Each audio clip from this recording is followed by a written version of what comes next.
Nous, on a une asso qui s'appelle Solidarité Paysan et on est basé sur l'Aude et les PO. Donc c'est une association qui fait de la défense et de l'accompagnement de paysans et paysannes en difficulté. Et le constat a été que les situations des paysans étaient très dégradées, mais quand il s'agit d'une paysanne, la situation était encore plus dégradée.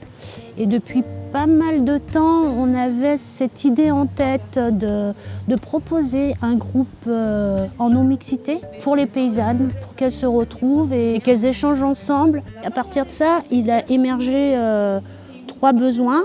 Déjà, un besoin de se retrouver en sororité, un besoin aussi de se filer des coups de main sur les fermes, c'est tout ce qui est chantier. Alors aujourd'hui, on va transporter du fumier pour amender des petits fruits et on va parier. On a fait le choix de s'installer paysanne. On crée notre activité, donc c'est notre métier, notre revenu. Ça demande beaucoup de courage, ça demande de la détermination et vraiment à toute épreuve. Et je trouve que d'être ensemble et de s'entraider, ça enlève la charge mentale, émotionnelle du stress. Ça donne une énergie colossale et moi ça me porte.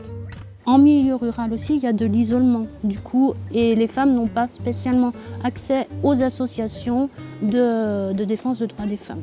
Déjà, de ne pas être seul, de pouvoir parler de nos difficultés, de nos besoins, avec ce climat de confiance.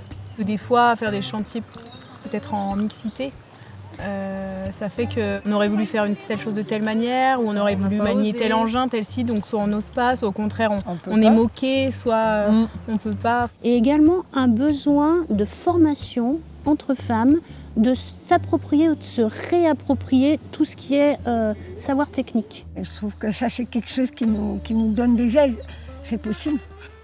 Allez, à nos paysannes. Ouais, À nos paysannes, au chantier. merci, c'était cool. Ce groupe, c'est aussi vraiment pour ça sortir de l'isolement et redonner aussi de la visibilité aux femmes paysannes.